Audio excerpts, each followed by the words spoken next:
आप सभी का स्वागत है गीता इन लाइफ में। आज के समय न जाने लोग कैसी कैसी चिंताओं, विचारों और दुखों से घिरे रहते हैं और मानसिक तनाव में अपने रिश्ते, नाते, व्यवहार, परिवार और यहाँ तक कि अपना स्वास्थ्य तक खो लेते हैं। एक छोटी सी घटना भी बहुत परेशान कर देती है, जिससे जीवन में कोई सुख प्राप्त नहीं होता है और जीवन ऐसे ही नष्ट हो जाता है। पर एक अच्छे मार्गदर्शक की सहायता से इन सब से छुटकारा पाया जा सकता है और जीवन को फिर से खुशहाल बनाया जा सकता है। इसी विचार को लेकर हम आपके लिए लाए हैं गीता इन लाइफ, जिसमें गीता जी के अमूल्य ज्ञान से हम अपने जीवन में सुख, शांति और आत्मज्ञान प्राप्त कर सकते हैं और जीवन को प्रगति की राह पर ले जा सकते हैं। अतः आरंभ करते हैं।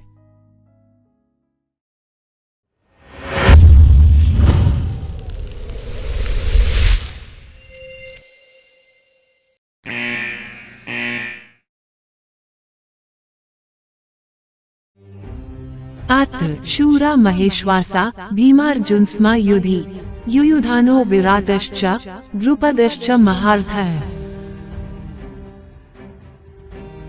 दृष्टकेतुश्च काशीराजश्च वीर्यवान् पुरुजित कुन्तिभोजश्च शैब्यश्च नरपोन्वः युधामन्युश्च विक्रांत उत्तमौजाश्च वीर्यवान् सौभद्रो द्रौपदेयाश्च सर्वैव महारथाः।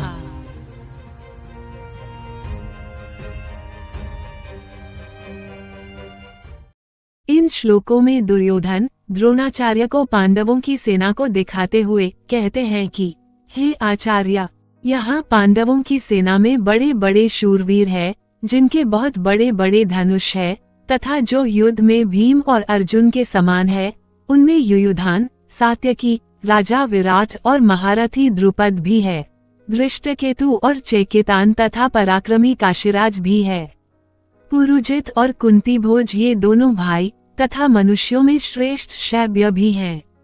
पराक्रमी युधामन्यु और पराक्रमी उत्तमौजा भी है। सुभद्रा पुत्र अभिमन्यु और द्रौपदी के 5 पुत्र भी है। ये सब के सब महारथी है।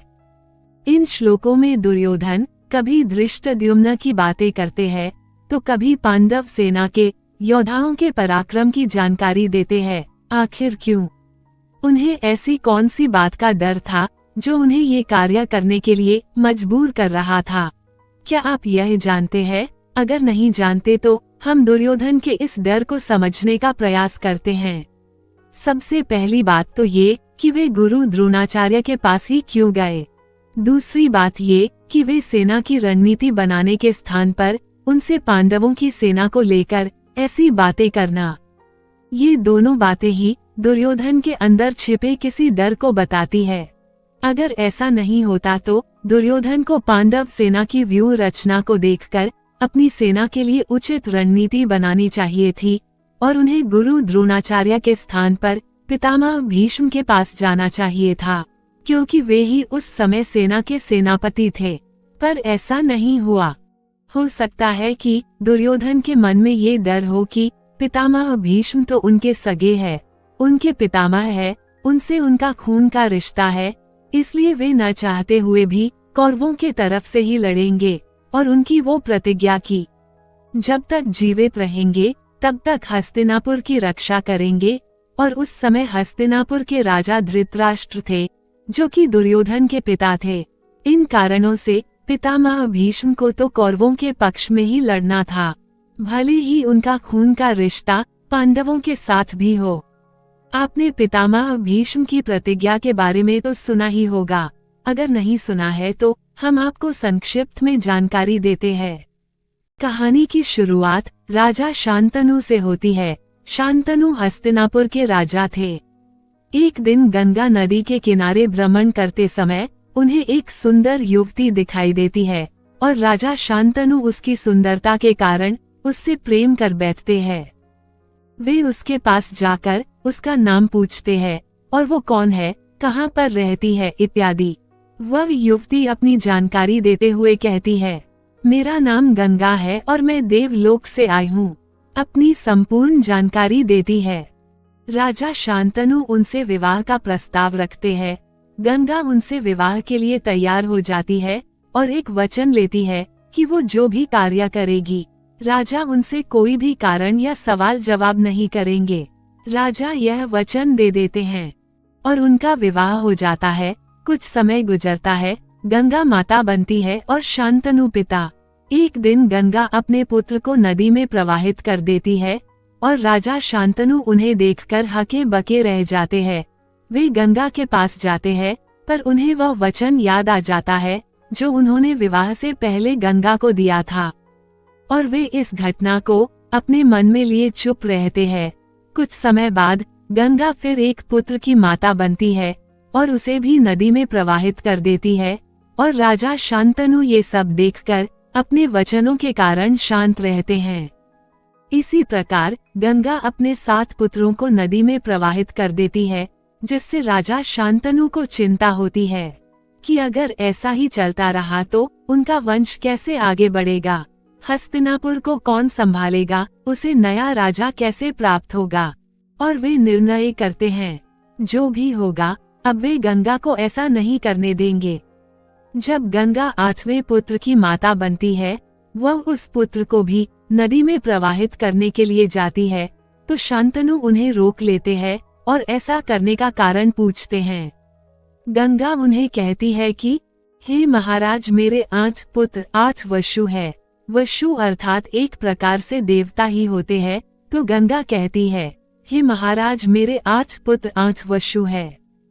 उन्हें किसी कारण धरती पर पैदा होने का श्राप मिला था, जिसमें से मैंने 7 वशुओं को तो गंगा नदी में प्रवाहित करके मनुष्य योनि से मुक्त कर दिया है, पर जो 8वां है उसे मैं आपके वंश को आगे बढ़ाने के लिए रखती हूँ। यह कहकर गंगा अपना वचन टूट जाने के कारण उन्हें छोड़कर चली जाती है और साथ में भीष्म पितामह अर्थात देवव्रत को भी साथ ले जाती है। जब देवव्रत बड़े हो जाते हैं और गुरु परशुराम द्वारा उनकी शिक्षा पूर्ण होती है, तो एक दिन गंगा उन्हें अपने पिता शांतनु के पास छोड़ जाती है। देवव्रत अपने पिता का राज कार्य में सहयोग करते हैं। राजा शांतनु देवव्रत से खुश होकर उसे राज्य का युवराज घोषित कर देते हैं। कुछ समय गुजरता है। एक दिन राजा शांतनु भ्रमण के लिए निकलते हैं। रास्ते में उन्हें एक नदी पार करनी होती है। उन्हें एक दूर खड़ी नाव नजर आती है। वे वहां जाते हैं। वहां उन्हें एक युवती दिखाई देती है जो एक नाविक होती है। उसे वे नदी पार कराने के लिए कहते हैं और युवती उन्हें नाव में बैठने के लिए कहती है। नदी पार करते वक्त राजा शांतनु व उस युवती दोनों में बातचीत होती है। युवती के भोलेपन व उसकी सुंदरता पर शांतनु मोहित हो जाते हैं और उससे विवाह का प्रस्ताव रखते हैं। वह युवती, जिसका नाम सत्यवती रहता है, वो अपने पिता से राजा को विवाह की बात करने के लिए कहती है। राजा शांतनु उसे अपने पिता के पास ले जाने के लिए कहते हैं और वे दोनों सत्यवती के पिता के पास जाते हैं। शांतनु उनके पिता के सामने सत्यवती से विवाह का प्रस्ताव रखते हैं, जिससे उसके पिता को खुशी होती है और वह विवाह के लिए तैयार हो जाते हैं। पर वो एक वचन मांगते हैं कि सत्यवती के होने वाले पुत्र ही हस्तिनापुर के राजा बनेंगे। यह बात सुनकर शांतनु को बुरा लगता है और उन्हें दुख होता है, क्योंकि वे देवव्रत को राजा बनाने की घोषणा कर चुके थे। इस कारण वह उस विवाह से मना करके वापस अपने राज्य लौट आते हैं। पर सत्यवती से प्रेम करने के कारण वह हर समय दुखी और चिंतित रहते हैं। देवव्रत उन्हें चिंता में देखकर उनसे उनके चिंतित होने का कारण पूछते हैं, पर शांतनु उन्हें चिंता का कारण नहीं बताते। पर देवव्रत को अपने पिता को चिंता में देखना अच्छा नहीं लगता और वे उनकी चिंता का कारण जानने के लिए खोजबीन शुरू कर देते हैं और उसमें सफल भी हो जाते हैं। अपने पिता को खुश करने के लिए सत्यवती के घर उनके पिता से अपने पिता के लिए उसका हाथ मांगते हैं और उन्हें वचन देते हैं कि वे जब तक जिएंगे तब तक हस्तिनापुर का राजा नहीं बनेंगे। पर उसके पिता कहते हैं कि तुम तो राजा नहीं बनोगे, पर तुम्हारी उम्र भी विवाह करने वाली हो चुकी है। अगर तुम्हारा विवाह भी अभी हो जाए तो तुम्हारा पुत्र भी तुम्हारे भाई अर्थात सत्यवती के पुत्र के बराबर ही होगा। जब सत्यवती के पुत्र का राजा बनने का समय आएगा तो तुम्हारा पुत्र भी राजा बनने के लायक हो चुका होगा और राजा शांतनु ने तुम्हारे पुत्र को राजा बना दिया। तो इस पर देवव्रत हंसते हैं और उन्हें वचन देते हैं कि मैं देवव्रत आजीवन विवाह नहीं करूंगा। मैं हस्तिनापुर का रक्षक बनकर उसका हमेशा संरक्षण करूंगा। मेरी निष्ठा हमेशा हस्तिनापुर राज्य और उसके राजा के प्रति बनी रहेगी। इस प्रतिज्ञा के कारण दुर्योधन को संतुष्टि थी कि भीष्म पितामह तो उनकी प्रतिज्ञा के कारण हस्तिनापुर के लिए ही लड़ेंगे, अर्थात दुर्योधन के पक्ष में ही लड़ेंगे। पर द्रोणाचार्य जो पांडवों व कौरवों के गुरु थे, उनका न तो दोनों पक्षों में कोई खून का रिश्ता था और न ही वे किसी भी प्रतिज्ञा से बंधे हुए थे। इसलिए दुर्योधन के मन में डर था कि कहीं गुरु द्रोणाचार्य पांडवों के पक्ष में न चले जाए या इस युद्ध से ही अपने आप को दूर न कर ले। इसी कारण वे गुरु द्रोणाचार्य के पास जाकर उन्हें पांडवों के प्रति उकसाने का प्रयास करते हैं। दुर्योधन जानते हैं कि गुरु द्रोणाचार्य चाहे तो इस युद्ध को अपने बलबूते पर ही जीता सकते हैं। आशा है कि आपको यह वीडियो पसंद आई होगी और हमारे विचार आपके जीवन में उपयोगी होंगे।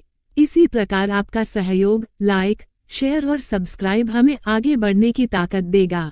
धन्यवाद।